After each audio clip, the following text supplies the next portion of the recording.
All right, now, everybody. Quiet, listen to me. We're going to start a show.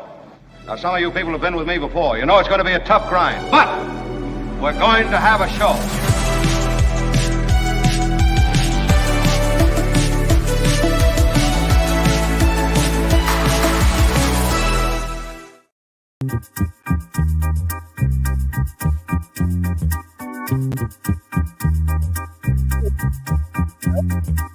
In DC visiting his parents, and so he is not here today, but that's okay because we have a great show planned for you. We have co-hosting the show today, Jim Avila. Let's bring him in. Hello. Good morning. Look at that. Good morning. How are you? All right. Albert is here as well. Hi, Albert. Good morning, everybody. Good morning to Jim's you. here. This is very exciting. I think this is the first time we had a guest host other than Kim, you filling in. I know. I'm not sure whether I need to be nervous about it or not, but there he is, Jim Avila, and I couldn't be happier to see his face. We have John Rothman coming up on the show today as well, so that is exciting and a lot to talk about. Before we get started, I do want to thank our founding sponsor. That is tax attorney Steve Moskowitz, who can help you with pretty much everything business related. Actually, personal problems. I think you're probably good at that too. But Steve is at 888 Tax Deal. He's at moskowitzllp.com. You can see the information all spelled out at the bottom of your screen. He has been amazing to us and to so many people that he has helped, whether it's getting you money from the ERC, the earned tax credit, or whether it is helping with real horrible tax problems or just general tax problems. Steve is there for you. Please give him a call if you have any tax or business questions at all. We thank him for being the sponsor of this show. So now that I've said that, I will ask you, if you could, to click the like button. Thank you for joining us. That like button, if you click it, helps us a lot. With your iron rod. We'll take the like. YouTube does something magical with it, and so if you like it, we like it. Thank you very much for doing that. Lots of ways to participate in the show. You can click the like button. You can donate as well through Patreon, through PayPal, and here on YouTube with the super sticker. The super chat is live and open for business, so thank you any way you participate. So Jim Avila, thanks for hanging out this morning. Good morning. Good morning to you. I've learned a lot about you in the last 24 hours. Well, I deny. No. It's all good. It's good. One of the things I did not know about you, because I knew about your storied journalism career, which we'll get into in a moment. One of the things I didn't know about you is that you were you're a pro baseball player. Well, look at you. That might be overstating it. I played some minor league baseball, but I have two loves in my vocational world, and one of them was baseball, right. Probably the first one, and then journalism, of course, which I grew up with. My dad was a journalist. So yeah, I did play some ball, although I played probably till I was 50. In some leagues, old guy leagues, things like that. But when I was young, I played. I was recruited by both Stanford and Berkeley, UC, and that was great. I enjoyed it. I had a lot of fun. But this was in the 70s, remember? And I was also quite young, and I was also working at the same time in the winters. I was working at KCBS Radio. And I had to make a choice, and there's my first press pass back in 1975 at the rival KCBS station when you used to work at KGO. We don't care anymore because we don't like KGO anymore. So I had to make a choice. I got married very young, and back in those days, minor league baseball didn't pay anything, and I also was on long bus rides through the South, where I was usually the only guy reading a book on the bus, having gone to school. So I quit. I got lonely and quit. And did I ever regret it? Sometimes I did. But look, I had a great time. I continued to play as fun, but journalism was my real calling. So I went to And that. so then you start your journalism career. Did you start? What market did you start in? What, San Francisco? Number 5, San Francisco. You. So the way it works is usually in journalism, for people that don't know, you have started all the cities in the United States are ranked based on population size and how much advertising revenue and whatnot. So a place like Modesto might be really low in the rankings. And then you've got your top cities, and that's where you make more money and where you kind of have to work your way up. But Mr. Avila starts at market number 5. So there you go. Yeah, I started as a desk assistant. There's really 2 routes. There's a route you just described, Right. and then the other route is you get in Mm-hmm. and you start in a entry level position, Right. and you work your way up. That's and what that's what I did. I Yeah. worked. First of all, as I said, my father was in journalism. He practically invented news radio. He started KCBS. He was the first program director, and then Wow. at KCBS Radio. When they went from Music Till Dawn and those type of things in those days, and turned it over into an all news station. So he wasn't working there when I started at KCBS. He had moved on to WBBM in Chicago and some other places, and he was eventually president of Mutual News. But he had friends who were still at KCBS, and one of them was a guy named Norm Woodruff, who was the news director then, and Norm was kind of a legend. He's the one who actually hired Rush Limbaugh, in Sacramento. Mm-hmm. But he was a friend of my dad's, and he hired me as a desk assistant. And I got coffee for guys like Dave McElhatton, who was a legend in San Francisco. Yeah. And so when Dave went from radio, KCBS, to television, I had already been, so I worked my way up and I got on the air and was the San Jose bureau chief, which meant me and a phone. So I was there. Yeah. And then McElhatton went to Channel 5 from doing the morning news on KCBS, and stopping when you've heard enough. But but they had an opening at the San Jose bureau at Channel 5, and Dave told the news director, said, there's this young reporter down there who doesn't know TV, but he knows radio, and he knows San Jose, and he's a real hard worker. Let's give him a shot. And so they gave me a shot, and I got a break. Nice. And I worked at KPIX in 1977 through 80 before I moved on to Chicago and other things. But that was my start in San Francisco. And so you you jump from radio to TV, and then somehow make your way onto the national news broadcast. And is that when you were sent to Lebanon? Well, actually, I was first sent to Lebanon when I was in Chicago. So I went from San Francisco to Chicago in 1980 because we had just had our first child, my wife and I. And she was from Chicago, and she wanted to raise the baby and raise the child, our children eventually had 3, in Chicago. So I applied for work there. WBBM TV was probably the best station, local news station in the country at the time. This is kind of a funny story. I applied there. The guy sent me back my tape and said, "Hey, we like your tape, but we already have our Hispanic. We have John Quinones." He only wanted one. Only one at a time. Sorry, sir. This is 1980, but it's a totally different period of time. Can't have too many. Can't have 2, exactly. And it wasn't California where we had, more. There was more, in Chicago, Latinos were not a huge presence at that time. That's crazy. So I applied at WLS, the ABC station, and I got a call back, and they said, "Yeah, we'd love to have you come. Why don't you come work for us?" And I thought, that's great, because they already had a Latino guy, a guy named Freddie Villanueva, and that'd be great. It'd be another guy. So I get there. I go to the newsroom. First thing I do is I say, "Hey, where's Freddie Villanueva, Sid? I want to go say hello." He said, "Well, we let him go because you're coming." Oh, God. So it was, that was the state of local news in the 1980s. Great. And diversity. So yes, I eventually went to BBM. And while I was at WLS and BBM, they both, I both pitched sweep stories about Lebanon, and they both bought them.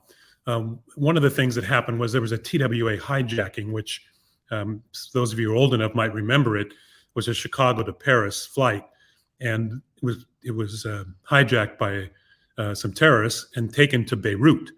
And because there was a Chicago angle, I went to cover it. And from then, I sort of started pitching stories to go there. The Marines were there. They brought in 300 Marines. 300 Marines were killed in Beirut. I had gone there just before the bombing to talk to them because someone from Chicago for a sweeps piece. And then I went back after they were all killed in that terrible explosion. So I had quite a bit of experience in Beirut. I covered it a lot in the 80s. Yeah. But at one point you're sent to Beirut or Lebanon, somewhere in Lebanon, right? And you're kidnapped. Very briefly. Again, it was sort of like my baseball career. It was very short. I think that don't downplay that, because you were kidnapped by terrorists, Jim. Well, I mean, they were 15-year-old terrorists, but yes, they were terrorists. So I did. Yeah, I did. That actually was the Persian Gulf War. That was in Tel Aviv on top of the roof there with the gas masks. We were wearing them because of Scuds. And this is when I was at ABC local, and that's Beirut behind me. And it was sort of in this kind of situation that the abduction happened, where I was doing a stand-up like that, but in front of a bunker, sort of, and there were and Beirut was controlled by militia. And the militia people were like gangs that I would see in Chicago or Los Angeles. They were kids, but they had big guns. And there were these kids behind me, and we're doing a stand-up in front of them. And suddenly I noticed my camera people, who I'm looking at, are moving back away from me.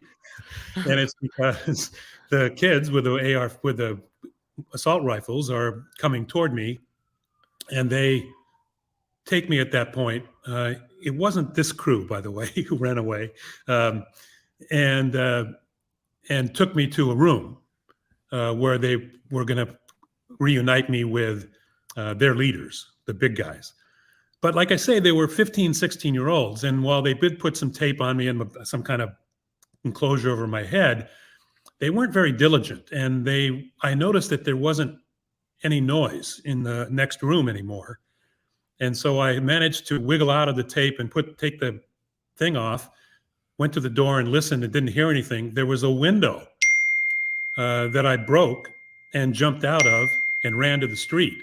The world's dinging you on that. That's awesome. That's my computer. I apologize. That's okay. Because it's telling me it's low battery. I may have to switch computers in a minute. Okay. So you jump out the window? Jump out the window. And at that point, the Beirut was divided in several sections. And in this particular section, the Israelis were there with tanks, and they were cruising around. And I flagged down an Israeli tank, and they took me to safety. And so I was there. I was probably in danger, abducted for a couple hours, and not very long. But this was during a period when guys like Father Jenko, who was a Catholic priest, the American University president, Steve Kerr, your father, was abducted. This was during a period when that's what they were doing, and they were holding people for ransom. In fact, one of the reasons I was there was to cover this guy, Father Jenko, who had been abducted. So yeah, I mean, Beirut was a crazy place. It still is. It's still wild, and that was my first experience as a combat reporter. That was in the 80s, so I was probably 30 at that time. I was a young guy.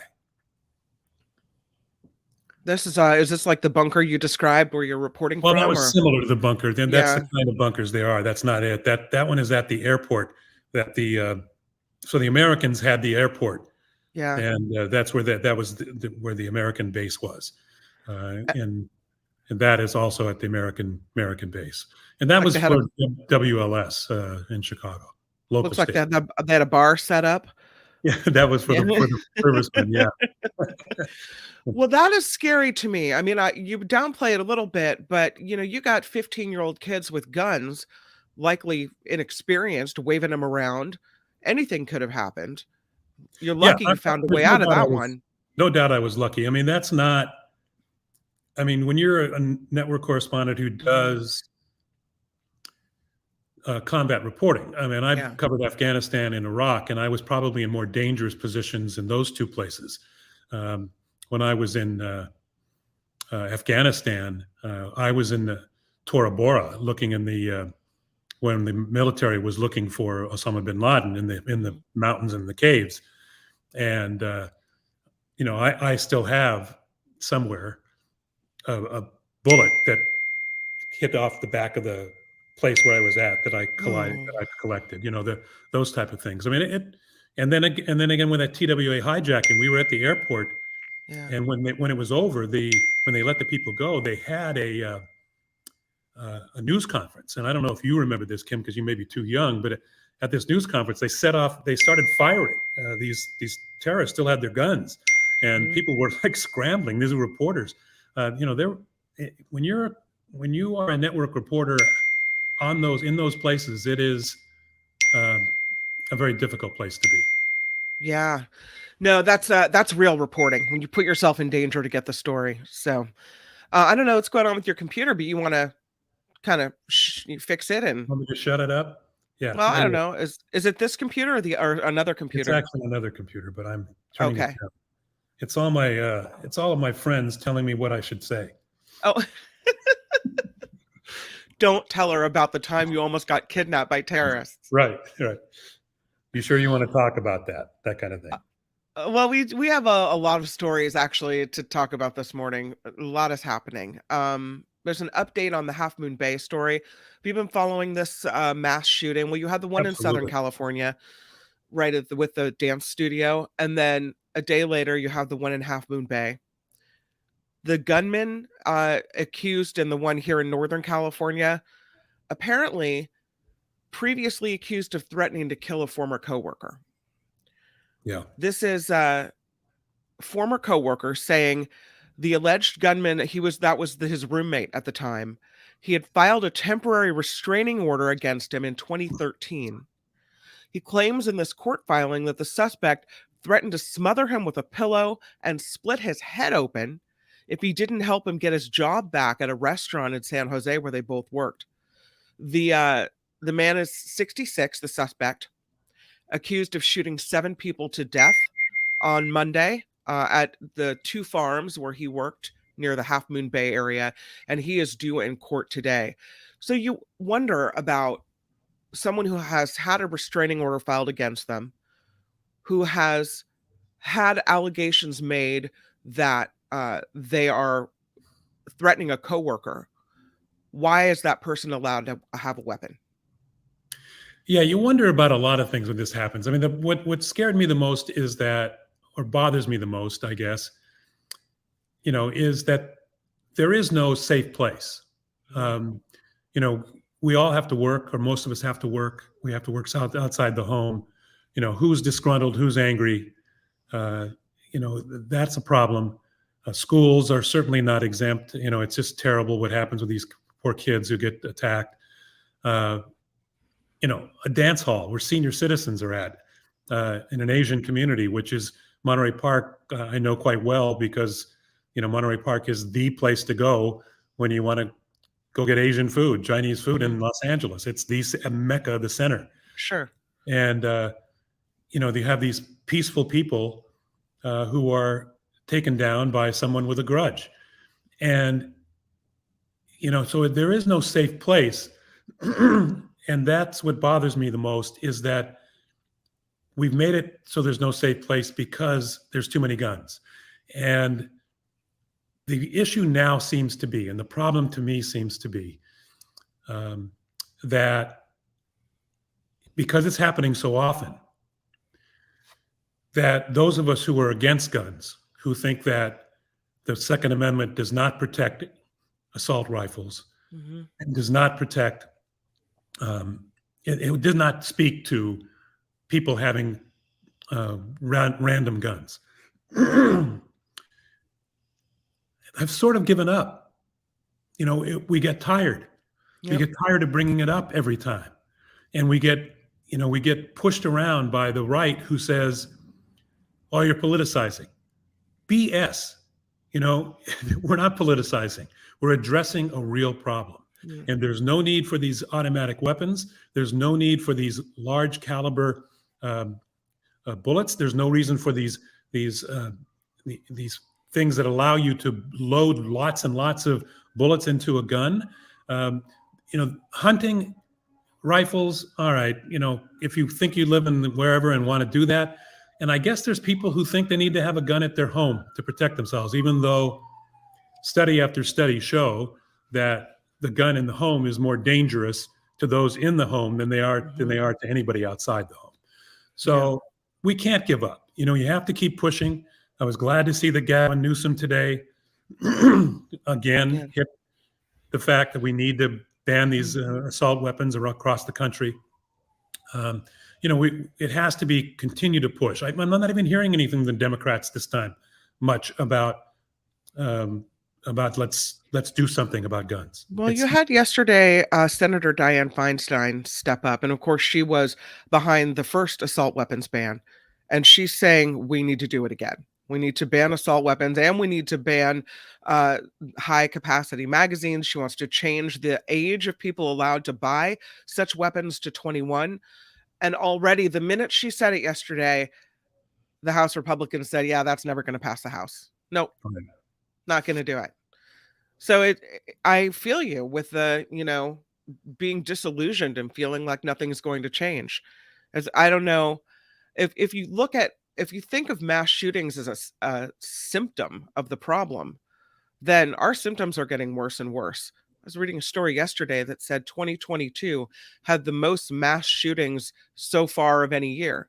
So we're just kind of escalating to the point, and I don't know. I mean, I thought the escalation would have been the shooting at the school in Sandy Hook. That to me was the detonation of the symptom. Yeah. But apparently no, that's okay that a classroom full of 6-year-olds, first graders can be killed. Well, I don't know what has to happen in order for us to make changes. Like what's the tipping point? Yeah,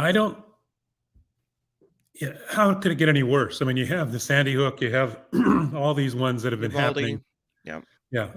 Uvalde was just atrocious. And, and it happens in Texas, which, you can get a gun at the 7-Eleven practically. So, I don't know. And I don't know that I have a solution other than elections. Elections have consequences. It certainly worked on abortion. Yeah. The abortion issue changed the election, changed the midterms, and saved the Senate. So I think that, this gun issue has got to be, it's going to have to be solved at the voting booth. Certainly the Supreme Court's not going to help, and the state legislatures are not going to help. It's going to have to be a huge turnout when people get just so afraid and so, immobilized to do this. It's the only way to do it. Speaking of guns and schools, you had sent me the story earlier today about the teacher that was shot by a 6-year-old student at a school in, where was that? It was in Newport News, Virginia, I believe. Newport News, Virginia. And she's suing the school district. Right. So she's suing. Yeah. She sued the day because the school had been warned that morning 3 times. Yeah. That there was a child with a gun. They searched his backpack but didn't find it. And then he pointed the gun and shot her. And this is a child with a lot of troubles. He evidently was on the spectrum. He had been disciplined before. He had been under a ruling that his parents had to attend class with him. That's how bad it was. Until just recently, in the last week, he was allowed to go by himself, and this is what happens. He had found the gun, evidently, according to the parents, was on a top shelf, 6 feet up, supposedly with the trigger lock on it. Then somehow he figured it out and took it to school. And he had before threatened teachers. He had threatened to burn one. So he told one teacher he was going to set her on fire. Yeah. And the really bizarre thing that I learned from reading these articles that I don't know what to do about, which is interesting, is that because he's under 7, he can't be charged in any way with anything, juvenile or not. And so what do you do about a child like that? Hopefully he's getting care and getting some kind of mental health issue attention. But it's very scary, and this teacher, the teachers there are in revolt because they know that there was, evidently, according to this lawsuit, the administration shined her on, didn't respond in any way. Very disturbing. No, it's horribly disturbing, and there was a pattern of a behavioral pattern with this kid. I don't know. I mean, I don't know what the school district could have done, because I guess you have to have things escalate to this point before you're not allowed at school anymore. Is that where we are? Really, I mean, Well, evidently, it seemed like it seemed to me the solution was what they did for a while, but why they removed that caveat that he could only go when his parents were there right. is maybe a thing to look at. Maybe I don't know. I mean, I'm not in that school district, but that again, access is the problem. We have these people who believe that a gun in the house protects them. A gun in the house makes it more dangerous for everybody in the house. Here's a 6-year-old who climbs up and somehow gets the gun, figures a way to unlock it, and takes it to school. That's the kind of thing. I mean, kids are curious. I mean, you have kids. Yeah. I mean, Oh yeah. they're, and we see, it's not so much anymore. I noticed it's not as much, but when I was a young parent, kids loved to play with guns. They played games where they shot at each other. I guess, that's been replaced by Star Wars, where it's laser weapons now and that kind of thing. But, it is a natural attraction that they have. So, if you have them in your house, you're asking for trouble. That's my opinion. And, as a parent, I would never do it. That's my opinion too. But these people had a gun in their house. Shelf 6 feet up, not good enough. Right. Not good enough. I mean, I don't know how you think that that's acceptable. Because especially with a kid like that, you see them climb, I have an 8-year-old who, if there's any trouble circulating around in the house, if there's any way he could get into trouble, he'll find it. Right? So I think you know That's how your child is. Right. I mean, well, you have to, like, I just have now submitted to having drawings on most of my walls. So that's just how it's going to be. And can't have nice things for a while. Got it. Okay. This is my life. But I think the child. And so probably a similar situation, or much worse in their case. And I feel like they should have known that wasn't going to be good enough, that there was a risk there. And I have a feeling that they're going to face some consequences here. Yeah, it's possible that the parents would be charged with something. I know that in some cases they've already been doing that, charging parents with allowing, either buying the guns for the teenagers, or allowing teenagers or kids access to them, and that is a real problem. I guess my overwhelming point is that those of us who understand the dangers of guns and are not clouded by this quote unquote Second Amendment baloney need to keep pressing and not give up. We can't let it fade into the noise of yes, another one, and yes, we're going to fail again. But it doesn't matter. Put them on the spot. You got to put the GOP, you got to put the gun lovers on the spot over and over again every time it happens. Yeah. Okay, we're going to do a little bit of news. Then we've got John Rothman waiting in the wings to talk politics. And Jim Avila, will you interview John Rothman with me? Love to. I'm going to on that conversation. Drop off and change computers so that I can not lose the battery, and I'll see you in a minute. All right, I'll be doing some news while you do that. Awesome. The Mark Thompson Show.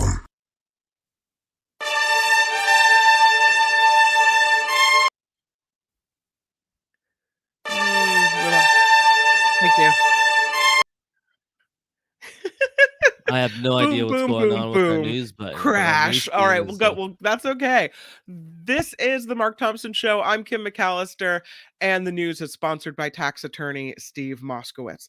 So let's talk about this man from the Half Moon Bay shooting. He is expected to go back into court today to be arraigned for this crime. This is 66-year-old suspect allegedly killing 7 people at 2 farm sites near Half Moon Bay on Monday. It's the second mass shooting in the state in 3 days. The motive yet to be determined, but evidence points to workplace violence. And again, he's due back in court today. It turns out 8 in 10 Americans want to know why classified documents were found at President Biden's home and office. That's according to a new poll from CNN. There was also broad approval for the appointment of a special counsel to investigate President Biden. George Santos, this guy can't stay out of the news. He's now backtracking on a claim that he loaned his campaign hundreds of thousands of dollars. The New York congressman said a $500,000 campaign loan and a $125,000 loan didn't come from personal funds, but he is refusing to disclose the origin of either loan. Can he do that? My bad. I'm sorry. No, he's not even sorry. He won't even tell you where the money came from. House Ethics Committee investigating the matter. We will see how that goes, whether there's any real teeth behind that investigation. Andrew Tate, this winner, he claims there is no justice in Romania. Do we feel bad for him? No. The controversial influencer and his brother are in custody there for alleged human trafficking and rape charges as police investigate claims that they formed a criminal gang to sexually exploit women. And Tate told reporters they know they've done nothing wrong and this case is completely empty. So let's end the newscast with a story that brings a smile to your face, hopefully. This American woman resetting the women's alpine skiing World Cup wins record. This is Michaela Schifrin. Yeah. She scored her 83rd career victory, broke her tie with fellow American Lindsey Vonn by winning a giant slalom event in Italy yesterday.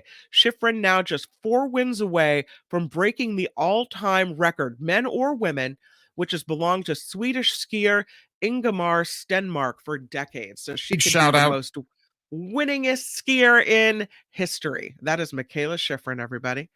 This report sponsored by tax attorney Steve Moskowitz. For more than 30 years, Steve has put his tax knowledge to work for individuals and for businesses. If you need help with your taxes, call Steve Moskowitz, 888-TAX-DEAL, or there it is, moskowitzllp.com. I'm Kim McAllister on The Mark Thompson Show. Feel it in your soul. The Mark Thompson Show. All right, we're going to bring back Jim Avila, who is co-hosting the show today, as we also welcome a former KGO talk show host and presidential historian, John Rothman. Good morning to you, John Rothman. Good morning, and good morning, Jim. Delighted to be with you, too. Hey, John. Good to meet you. How? You guys have never met before. Wow. No, I've listened, but I've never met him, no. And I've watched and listened to Jim over the years with great pleasure. Thank you. You are both wonderful political minds. So let me throw this story at you because it was a big announcement this morning. President Biden says the United States is indeed planning to send 31 Abrams tanks to Ukraine.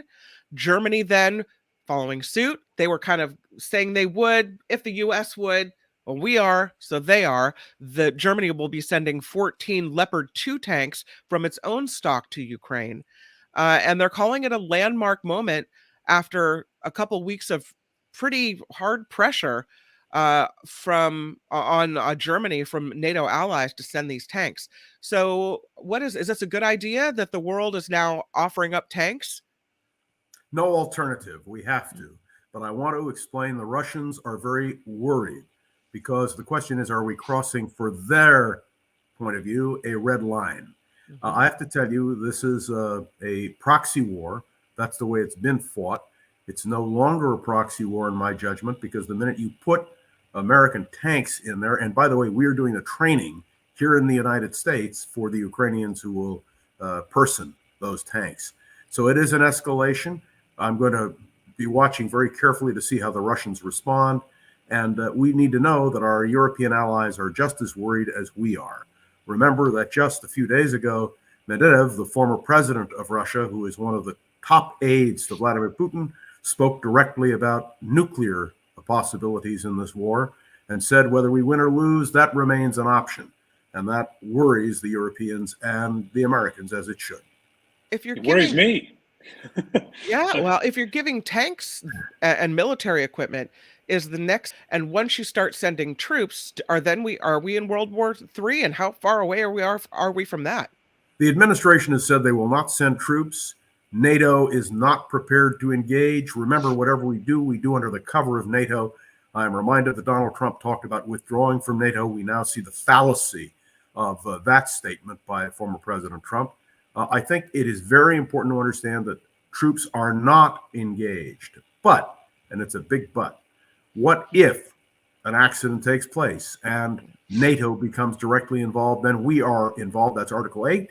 If one NATO ally is attacked, all of us become involved. So this is a real juggling match. I noticed that just the other day, the nuclear scientists who keep that nuclear clock said this is the closest we have come to a nuclear confrontation since forever.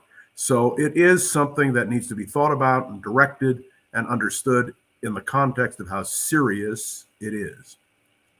Jim, you say you're worried too? I mean, I agree, John. I don't know what the answer is. This is probably the most difficult political situation that any president faces. The last time we had something like this was in the Cuban Missile Crisis. Fortunately, we thought, and I think I said this to Mark a while ago, is that we used to think that Nikita Khrushchev was crazy. He was the guy banging his shoe on at the UN. But in the Cuban Missile Crisis, he actually calmed things down and negotiated in secret with Kennedy, and they were able to negotiate an agreement that stopped the missiles from being there and averted nuclear war.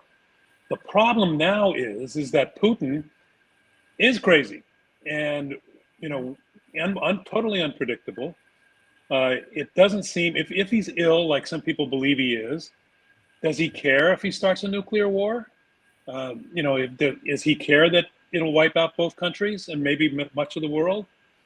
I am, look, I agree with you that it's very difficult not to send in tanks, but it's worrisome. It really is a dangerous move, and it will mean more losses for the Russians. And the more we put them in a corner, the more dangerous Putin is, and that's an issue. I agree with you. I want to remind you, one of the reasons that Khrushchev reacted the way he did is because he was in charge in the Ukraine during World War II, and he understood the implications of war. And he was absolutely committed to the idea that there would not be a world war.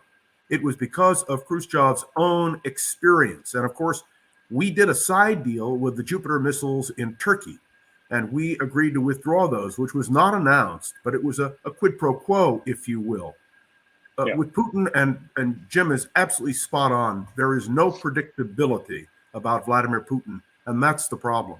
Well, he is not rational on many levels, and we're just going to have to see how this plays out. What do you think the condition of sorry, Kim, John, what do you think the condition of Putin is right now? We just had on the screen here, one of the listeners, viewers, saying that there's rumors that he may be dead or very, very or incapacitated.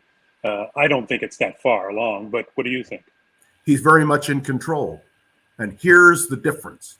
The difference is that when Khrushchev was overthrown in October of 1964 by Brezhnev and Kosygin, there was a Politburo which was able to take a vote, and Khrushchev had to abide by the vote. There is no Politburo today. So Putin rules as one man. And the real question for those of us who used to be Kremlinologists, I don't think it's possible today to have any scientific basis for it, but I think the real question is, if Vladimir Putin vanished today, who would succeed? And if it were to be former President Medvedev, then we have to understand that he is as logically positioned to start a nuclear conflagration as was Putin. It's a very complicated business, Jim, and I have to tell you bluntly, I'm glad that we have the kind of allies that we have, the fact that NATO exists, the fact that Europe is united with the United States. This makes a big difference and will cause Putin and I think anyone who might succeed him to reconsider. In the meantime, there will be a major offensive as soon as winter is over. Remember, Napoleon was destroyed by the Russian winter. Hitler was destroyed by the Russian winter. We now have a winter that is brutal in Ukraine. And the question becomes, what will happen when the spring offensive begins? Will the Ukrainians be ready or not? One other quick point. We just had a major scandal in Ukraine, and Mr. Zelensky has had to remove many of his key aides, people who have really been right there with him. What does that mean about the unity of Ukraine? What does it mean about their command structure? There are so many unanswered questions, so many issues to be concerned, but we teeter on the brink of catastrophe. Let's not also forget that the Ukrainian nuclear power plant, which provides the energy, the largest nuclear power plant in Europe, is also under siege. So there are many imponderables, many questions to remain unanswered. And the interesting thing is, among the people who I know who are experts, all of them say the same thing I say. God help us all. There's a lot of talk about these tanks and what type of weaponry is being sent. And Eric writes that the Leopard tanks were designed to counter the type of equipment that Russia uses. I didn't know that. Is that the case? That is correct. And the question is, how long does it train? Do you need to train to be able to properly use a Leopard tank? How do you get the spare parts to them? There are a whole series of issues. The basic military strategists that I've listened to on the various networks are saying it will take 2 to 3 months before Ukraine is really able to use those materials. And then, of course, we know the Russians are going to go after them tooth and nail. So it's a lot of imponderables. It's not a good situation. And the tragedy that is unfolding today in Ukraine is one which should stir the conscience of the world. Let's jump. It does seem like it has. I mean, just to follow on that point, it's pretty much Russia on its own, except for maybe some outlaw states like Iran and North Korea. Even China has distanced itself from the Russian effort. So he is on his own, but he doesn't seem to mind. He doesn't care. He doesn't have to care. He really doesn't. And by the way, you heard the other little bit of news, and it's all secondhand here. This is not definitive, that North Korea is now providing weaponry to Russia. Right. Can you imagine North Korea giving weaponry to Russia? I mean, it's mind-boggling. Yeah. It's kind of backward. Russia, when I studied in the Soviet Union in 1969, so it's many years ago, Russia was considered a major world power. And I came back to the United States and was asked my view. And I said, listen, it may be a nuclear power, but it's not a world power. Its economy in those days was in shambles. You couldn't get luxury goods. The GUM department store was packed with lines of foreigners, not with Russians. It's a very interesting situation to be a major military power and yet not to have the economic muscle that the United States of America has. And people ask me, what's the difference? The answer is the United States has the deepest pockets of any nation in the world. And our economy is the backbone of the world economy, and the world is conscious of that. And by the way, Jim, to go back to your point about China, China is aware of that too. If we pull the plug on China, they're in deep trouble, and they know it. I believe China yesterday was talking about the U.S. debt and said we need to figure it out ourselves. Did you see that story? Sure. And look, the debt is a major problem, but for most Americans, the debt is a far distant thing. And remember, the reason for that is the American economy, no matter what our debt, is the backbone of the world's economy. I see you have a lot of books back there and papers. Have you checked for classified documents? Yeah, I've had several emails from people who want to know if I have anything from the Nixon days. And the answer is no, I can assure you I have nothing. But I want you to know that what we are facing now is the need for real controls on what people take out of the White House. Remember, this is now primarily applying to former presidents and former vice presidents. And there's no question, if a former president or vice president wants to take material, nobody's going to stop them. I mean, that's the simple now answer. you've got all the former presidents looking. I was reading an article the Bush family said today, yeah, we don't have anything. We left it all behind. Yep, Obama said the same thing. Clinton said the same thing. But it's amazing. Have you been through your closet lately? You know, you never know what you're going to find. Gotta check. You never know how those things sneak up on you. But I have nothing. I have nothing from the Nixon days in my archive, which is considerable, which would be reflective of that situation. And I was talking to David K. Johnson yesterday, who refutes this, but there's a headline on CNN today that says that Trump and Biden teams are both jumping on the Pence disclosure of documents as a classified documents defense. I look at the situations as different. I mean, even the disclosure that, Biden and Pence had the documents, the way it was disclosed by their own people, the way they, went in and found them and immediately turned them over, completely different than the Trump case. But now, apparently, since everyone has them, it's going to be like, oh, well, that guy had it, so it's not a big deal. Well, you're right, but let me explain very simply. It's now not a question of national security. It's a question of partisan politics. And that's what it boils down to. Democrats are going to attack Republicans. Republicans are going to attack Democrats. And in the end, what needs to happen is there has to be a tightening up of security in the White House, primarily in the White House, although, and let me be, if you'll pardon the expression, perfectly clear, the question that we deal with also in members of Congress, because members of Congress also have access to highly classified information. And how do you control all of that? I mean, there is a proliferation of this problem, and I have a feeling it's going to grow, and it will require legislation. And yes, real training by all of those involved with what you do with these kinds of highly classified documents. Yeah, and I think again, they're going to have to prove intent. Does it help Biden in some way? I think it does help him, in that he and Pence have both handled it in exactly the same way. And that kind of gives credence to when Biden's people say, look, it was a mistake and we've turned it over and we've searched and we've allowed the FBI to search, and nobody's stopping or calling the FBI, black-booted thugs from the Democratic side.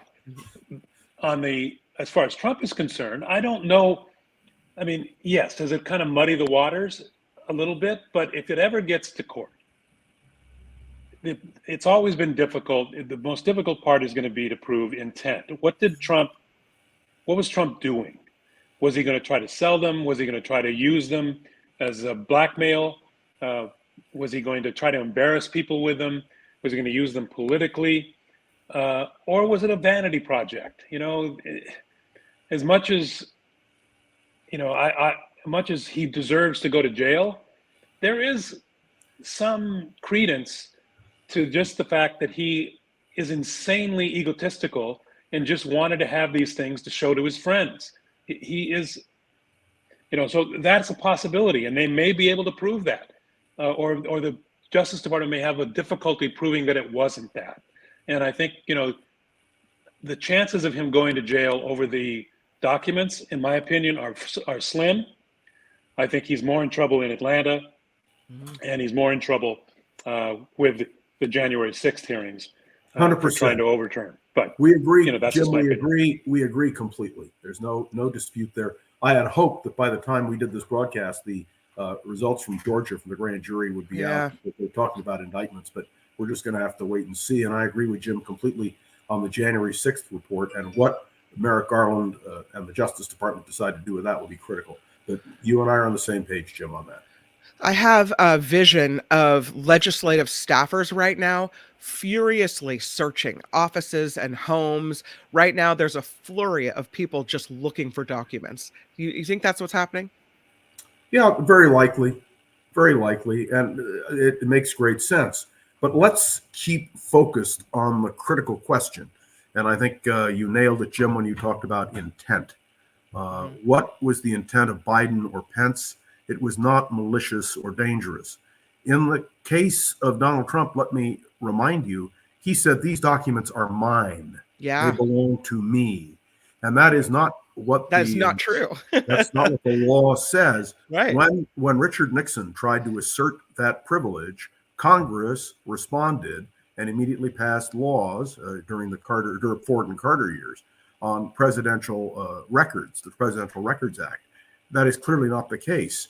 But look, Donald Trump has so many problems now, and this whole issue is, look, may I just give you one other example? It really bothered me. I have low blood pressure. So in order to stimulate myself, aside from the Mark Thompson show, I listen to Fox News. Oh, they are that ought to do it. Well, it's an oxymoron to call Fox and news. It's just an oxymoron. Yeah. You would think that Joe Biden was the biggest disaster that ever hit and the most incompetent. I mean, it's astounding. But the real issue here is half of the American people, if that's the real number, I don't know if it is, who listen to Fox are getting complete misinformation, or if you will, myth information. And it is that kind of thing which breeds the conspiracy theories, which takes care of the radical right. I know that one of the things you wanted us to comment on are these congressional appointments. And the Speaker of the House has the power and has removed, and I want to just focus on Adam Schiff because he is a central figure, removing him from the Intelligence Committee, a man who's been chairman of the Intelligence Committee, while putting Marjorie Taylor Greene into a critical position in the House of Representatives. Now, look, I don't care whether you're a partisan, not a She's a real deep thinker, John. She's a real deep thinker. But she's a She should be in a position of power on the Intelligence Committee. That's what we need. No, I know she wants to investigate those Jewish space lasers. Yeah. I'm thinking to myself, but the accountability for Kevin McCarthy is interesting. And you may know that in his district here in California, they are now having to bring in water because of pollution and so forth.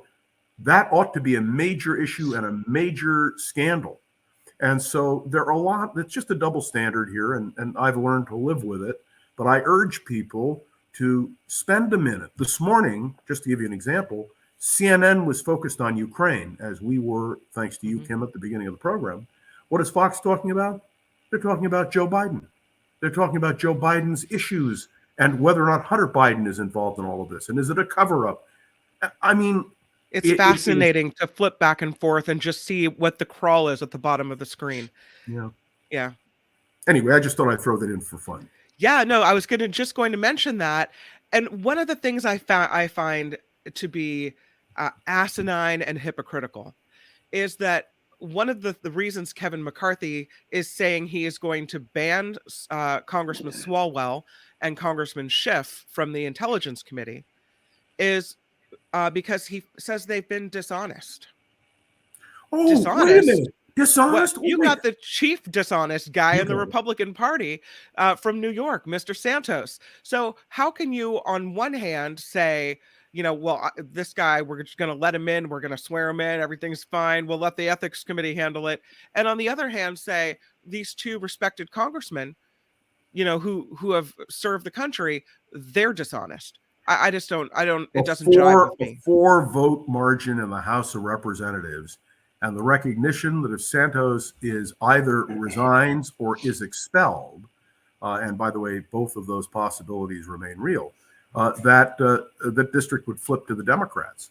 So that is the reason why we are in the position that we're in. Pure and simple, it's politics. And all I can say, to be very blunt with you, is Santos is a disgrace. There are a couple of Republicans who have stood up and said they will not vote for the removal of those two from the Intelligence Committee, and God bless them. I hope the American people learn a lesson, but we are so divided. We are so partisan. I've never seen anything like it in all the years I've been in politics and all the presidents that I've studied. We've never had this kind of partisanship so deeply and profoundly affecting everything that we do. Right now, Albert's looking for, I've never seen anything like this before, drop. I don't know if you're going to find it in time. Yeah, I mean, it is wild. Jim, what are you thinking? Well, a couple of things on McCarthy. And it was pretty cool that Gavin Newsom actually called him out yesterday. Yes. This California guy hadn't made any calls to either Half Moon Bay or to Monterey Park. after the shootings for condolences, had not even mentioned it. And Newsom called him out pretty strongly on that. I thought that was great. McCarthy has said now about Santos that his red line is if he is charged criminally, and that may very well happen very soon. I guess he did make some changes on his Federal Elections Commission document today or yesterday, and it was reported today. That's correct. He called it a personal loan, and now he's saying it wasn't. Right. Now he's saying, but he didn't say where it came from. Right. Didn't say where the money came from. Well, okay, where'd you get that money? You know, I believe in the media conspiracy, Jim. You didn't write him a check, did you? Yeah, no, that would have been you, John Rothman. Oh, that would have been. Yeah, it's. Doesn't he have to say where it came from, though, Jim? Well, they can charge him with some FEC complaint, but the FEC is pretty toothless. It's not. Yeah. Mostly they do fines and things like that. Could it be? I don't know if the. I don't think that that's a charge that they will be able to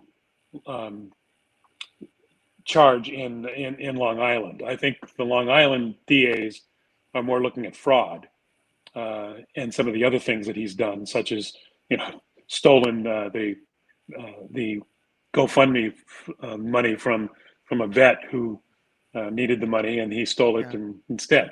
Those type of things. So he may be indicted soon. In the meantime, he probably is doing the Democrats a lot of good. It really does reveal the duplicity of the Republican Party, and it's probably not hurting the Democrats very much to have him there, since it's not the deciding vote. There's three votes besides him. Yeah. So I think it's not hurting us very much. Let me just say, one Republican member of Congress is now out ill for at least the next month, according to what I'm reading. That brings the margin down to theoretically 2. You have some Republicans that are obviously restive, and that's why Kevin McCarthy is doing everything he can to prop himself up. I understand his logic, but what a disgrace that a Speaker of the House hangs like this. It's just terrible. And you're right, Jim. Let me just say, Jim, you were absolutely right. When this call out by Gavin Newsom of a fellow Californian was so effective and so powerful, which leads us, of course, to the question, is Gavin Newsom's future, which is something we all speculate about. Well, and that's something, Jim, that you had mentioned to me earlier this morning. Would Gavin Newsom be a good candidate for president, right? Yeah, in my opinion, I think Gavin Newsom will be great in the debates, will be a great spokesperson for the progressive wing of the party. Whether or not Gavin Newsom, and he's going to have to, if he can go to the center enough to be a Biden replacement if Joe Biden decides not to run, or if something happens where he doesn't run, is an open question. I mean, you have to see how he does. I mean, he is susceptible, unfortunately, Gavin Newsom, to being a Californian, number 1, a liberal, number 2, too pretty, number 3, and too associated with the progressive kind of quote unquote. He's susceptible to the elite label. Please don't forget his own personal scandals. Please don't forget that. Although they are not national, you can be certain that if he runs, all of that will be rehashed. Well, enlighten me on that, John. Besides going to the French Laundry during the COVID-19, he had an affair with the wife of one of his key aides. There are a whole series of things that Gavin has done, which were done in his younger years, if you will, but nonetheless remain, for those of us who live in San Francisco, it's there. And you can be sure that the Republicans are doing everything they can to pull that up. The advantage that Gavin has, and you're absolutely right, is he's very smooth. He's been ahead of a number of issues. He's very solid on a lot of the ability to argue and debate. And of course, does anybody remember who's run against him for governor of California? The Republicans were never able to run anybody who could even come near him. So, I think he's a strong candidate. I do think he has his weaknesses, and you're right about the personal scandals and all that. I'm sure the opposition research will be out there right away. Don't forget, but it depends who's running against. If he's running against Donald Trump. I'm sorry, go ahead. I just want to point out which is, I think, a very interesting dimension here. If something happens to Joe Biden, God forbid, Kamala Harris becomes president of the United States. The last incumbent vice president who became president of the United States to be denied nomination was in 1884. It was Chester Alan Arthur. We do not displace vice presidents who become president. And it's very hard to displace a sitting president. Remember when Ronald Reagan ran against Gerald Ford or Teddy Kennedy challenged Jimmy Carter. Once you're in the Oval Office, it's very hard to be displaced. So for Gavin Newsom, it's a waiting game. It's a question of, one, what does Joe Biden do? Number two, where is Kamala Harris in all this? Remember, there are two Californians, and that there would be a lot of divided loyalties here in California if that were to happen. The last time we had a number of Californians competing for a nomination for president was when Nixon, Bill Noland, and Goody Knight all were potential Republican candidates for president in 1960. Noland and Knight were eliminated by election losses in 58, and Nixon emerged in that game of musical chairs in the right place at the right time. But I can tell you, in the case of Harris and Newsom, it would be a battle royal here. And of course, we discussed the other day the question of Dianne Feinstein and what happens if she departs. All these questions in California politics may well have a bearing on national affairs. Okay, I see a lot of things in the chat, from everything from Newsom is a disgrace to Newsom would make a good senator. So I think he comes with a lot of baggage, as you mentioned. And I'm reminded of the commercial the Republicans trotted out in the last gubernatorial election, where they had sound and clips of Newsom saying, like it or not, right, regarding how he was going to proceed with gay marriage. Like it or not, this is the way it's going to be. And, you know, his way or the highway kind of thing. So that's probably something that will be resurrected as well. But he proved to be ahead of the curve. He did. And today, same-sex marriage is accepted by the overwhelming majority of the American people. The Republicans have a problem. They're behind the curve on a lot of different issues. You were talking about guns earlier. Let me just point out to you that as long as the Republicans control the House of Representatives, it doesn't matter that the Senate will probably, Dianne Feinstein reintroduced the bill dealing with the semi-automatic and automatic weapons. That will probably pass the Senate. It will die in the House. The question is, at what point do the American people stand up and say enough?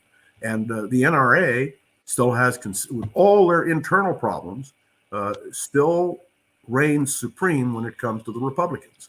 And so, again, it's another serious question. If I were managing the Democrats' national campaign, I would do it on issues.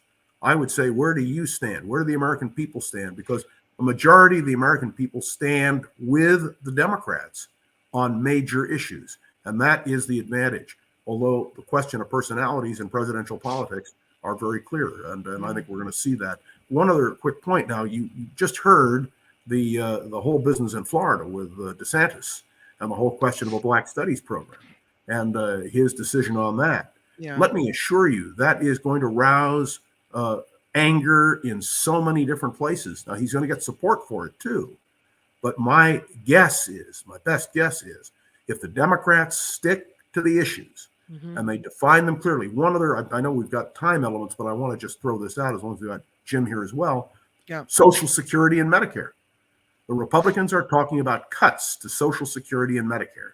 And I can assure you, if that were to happen, it would be a disaster. Now, Donald Trump has said no cuts to Social Security, no cuts to Medicare, which puts him at odds with his congressional Republicans. Although, to his credit, Mitch McConnell in the Senate has said, we're not going to touch Medicare, we're not going to touch Social Security. But listen to Kevin McCarthy. Kevin McCarthy is talking about cuts, and now that they have to deal with a whole question of the raising the debt ceiling, the only place the Republicans can go, because they're not going to hit defense spending, they're not going to hit that. The only place they have to go are Social Security and Medicare. And I read a report yesterday that McCarthy is now talking about making changes in or reducing. And if that happens, all bets are off. I really believe that there are issues the American people care deeply about. And if I were running the Democratic National Campaign, I would emphasize the issues where a majority of Americans agree with the Democrats and disagree with the Republicans. I feel like I've just had a mini John Rothman program on former Station X. That's been wonderful. Thank you so much, John Rothman, for being with us. My pleasure. Can't thank you enough. And Hopefully Jim, thank you, Jim. Hey, great talking to you. Great talking Hopefully to we'll you. see you next Wednesday for a little more. I look forward to it with anticipation. Excellent. Thank you, John Rothman. Nice to have you on the show. The Mark Thompson Show. Let's do a little bit of news, Jim Avila, and then we'll come on back and talk about some more things. This is the Mark Thompson Show. And I'm Kim McAllister, the news sponsored by tax attorney Steve Moskowitz at 888 Tax Deal. Well, all these searches for classified documents are not being conducted at the homes, are now rather being conducted at the homes and the offices of former presidents. Let me get to my pictures because I have a picture of documents. See if I can find it for you. Couldn't do the story without the picture of the top secret document. Just not done.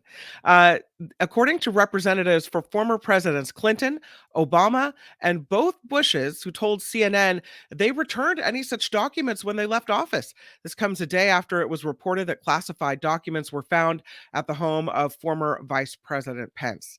There is a company in Santa Clara. It's called Oklo. You heard this story, but they have submitted a licensing project plan to the Nuclear Regulatory Commission to launch a full-scale nuclear fuel recycling plant. What? A company representative says spent nuclear fuel or nuclear waste from existing power plants has more than 90% of its energy content remaining. So this company, Oklo, says existing inventories of used fuel in the United States could power the country's energy needs for more than 150 years. And again, this is a Santa Clara-based company, and they would like to put up a full-scale nuclear fuel recycling plant. Some Republicans would like service members who didn't get the COVID vaccine to be reinstated now. They say it's time for that to happen. Texas Senator Ted Cruz also pushing to award those troops back pay because he says they were wrongfully terminated. The recently passed defense bill ended the COVID vaccine mandate, but it doesn't address those who were fired for refusing to obey orders. And Ted Cruz says it's time to rectify that. We'll see how that one goes. This is a civil rights attorney who will soon announce his intention to sue the state of Florida and Governor Ron DeSantis over an AP African American Studies course. Ben Crump will make the announcement at the Florida State Capitol. Republican DeSantis recently said the course was more about indoctrination than education after it was rejected by the Florida Department of Education. And FEMA is estimating that it will cost $700 million, or I should say several $100 million, to repair all the damage from 3 weeks of record-setting rainfall, much of it in Northern California and Central California. That's a picture of some damage at the Capitola Wharf.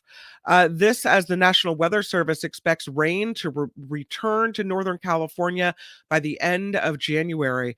It says the rain could start falling as soon as Sunday and then carry over into early February. Forecasters say it's still too soon to speculate on rainfall or amounts or timing. But again, FEMA saying several $100 million to repair all the damage from 3 weeks of that record-setting rainfall that we had. And LeBron James continues to make history as the marching toward the NBA's all-time scoring record. Last night, he became the first player to score at least 40 points against all 30 teams in the NBA. He scored 46 points against the LA Clippers, including draining 9 3-pointers. So LeBron James headed toward another record-setting moment. And this report, sponsored by tax attorney Steve Moskowitz for more than 30 years. Steve has put his tax knowledge to work for individuals and businesses alike. If you need help with your taxes, Steve's your guy. He's at 888 Tax Deal. He's also at moskowitzllp.com. I'm Kim McAllister on The Mark Thompson Show. The Mark Thompson Show. And we're back.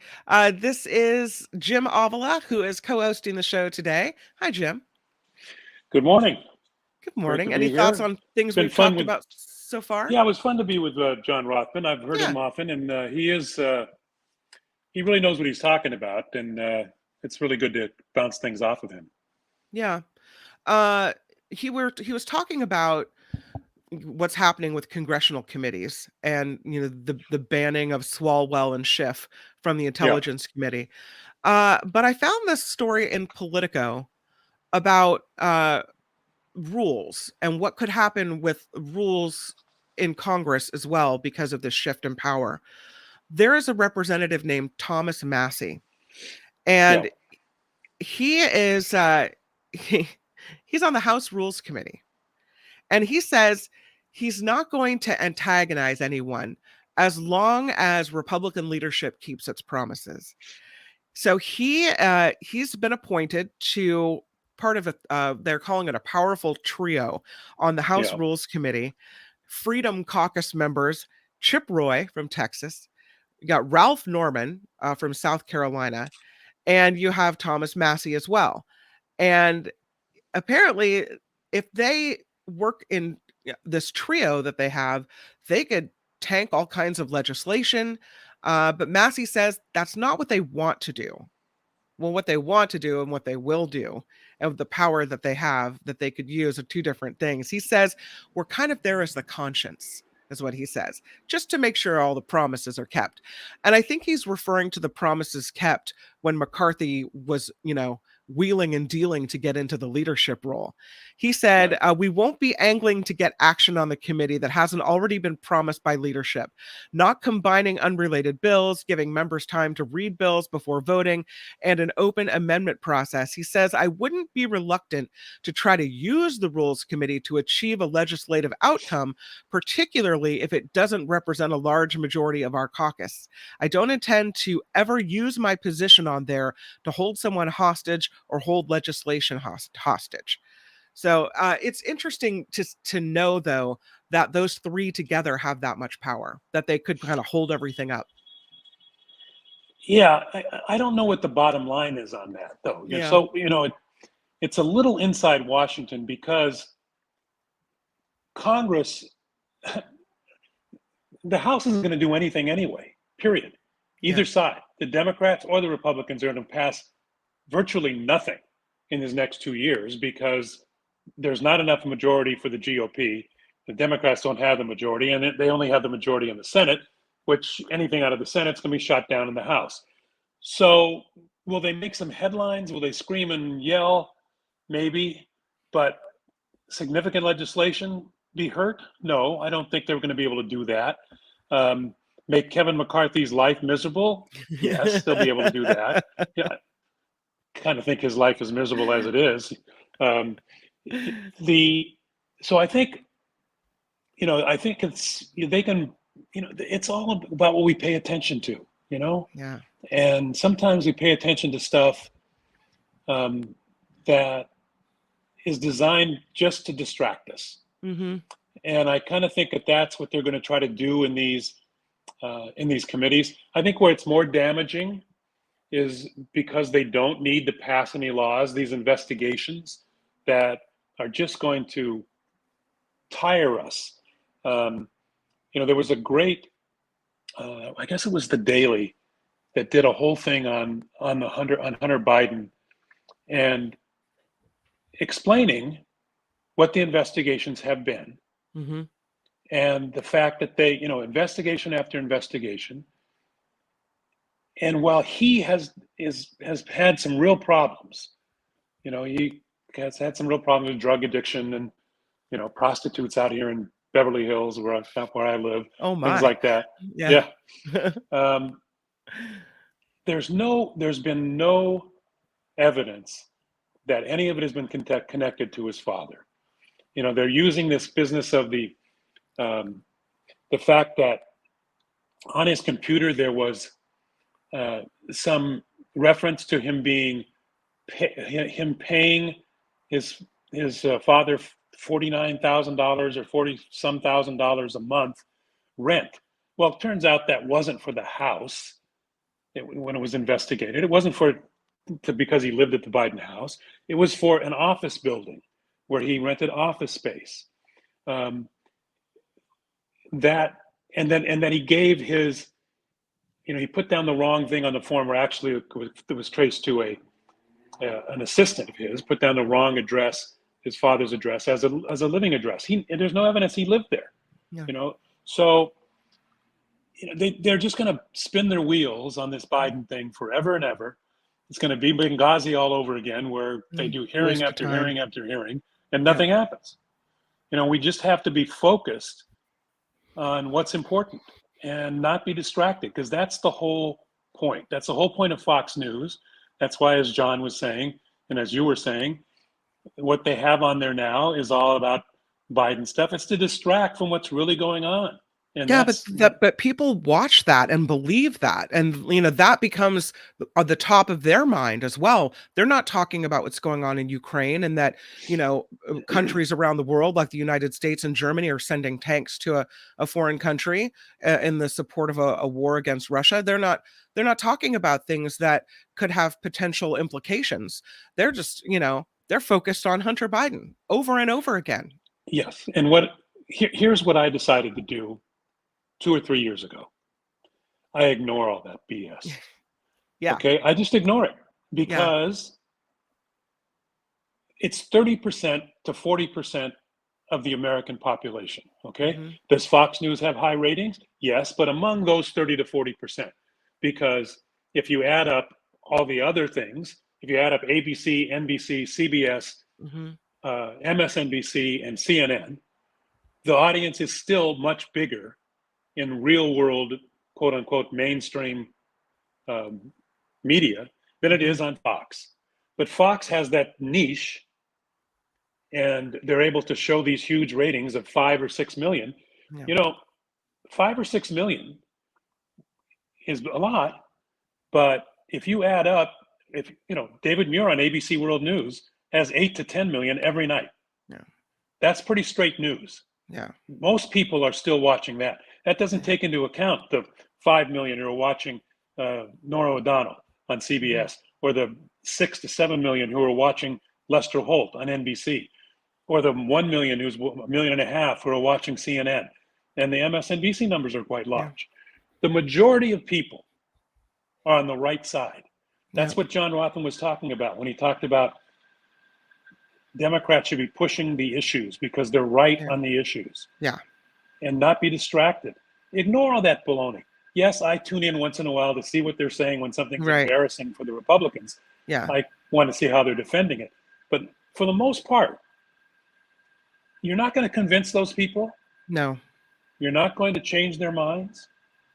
Ignore them. Focus on what you can do, on electing the right people, on pushing the right issues, and ignore them. That's my philosophy, and that's what I push. You talked about being Mark that all the time, because he gets wallowed in that. Mark can be a pessimistic guy. And a lot of people are, and I understand why they are, because of what's going on in this country. It's easy to let the bad stuff in sometimes, and to not, when you just kind of laid out the audience numbers for more mainstream media, I started feeling more calm as you went on. It's easy to kind of let that stuff get to you sometimes. It is. And it's just something that, one of the things that I tell Mark, and that he doesn't agree with, and we'll hear from him Thursday or Friday, is that there's so much baloney out there. We have to filter that. I don't read the Daily Mail. Okay, I don't, because I'll tell you why. I'll tell you a story a little bit, because you have a little time, I hope. When I was covering the O.J. Simpson trial for NBC, and then I was covering I think it was more Michael Jackson. When I was covering Michael Jackson for both NBC and ABC, for Good Morning America, we had a senior producer there who could not help himself but read the Daily Mail and the New York Post, and I would send my script in for Good Morning America, and he would try to insert items from the Daily Mail and on a call, on a network call. I told him, you've got to put it down. You've got to put those tabloids down and stop reading them because I'm not putting that stuff in my report. I'm not doing it. And that's what I tell Mark. Stop reading them. I don't care about TJ and what's her name, the latest ABC scandal with Amy Robach and TJ. Right, the big affair. Yeah. That's what I'm going to find out in the Daily Mail. We have only so much broadband in our heads.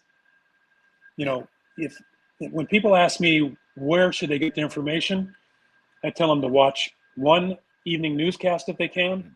There's no opinion on the evening newscast. I'm sorry, right wing. The half hour, there's 18 minutes of news. Yeah. There's no time for pundits to be talking on the evening news. Watch one of those or two of those if you can, and then read the New York Times, the Washington Post, and the Wall Street Journal. Those news sections have the news you need to know. If you have extra time and you want to be, then you can tune in CNN or MSNBC and get your opinion.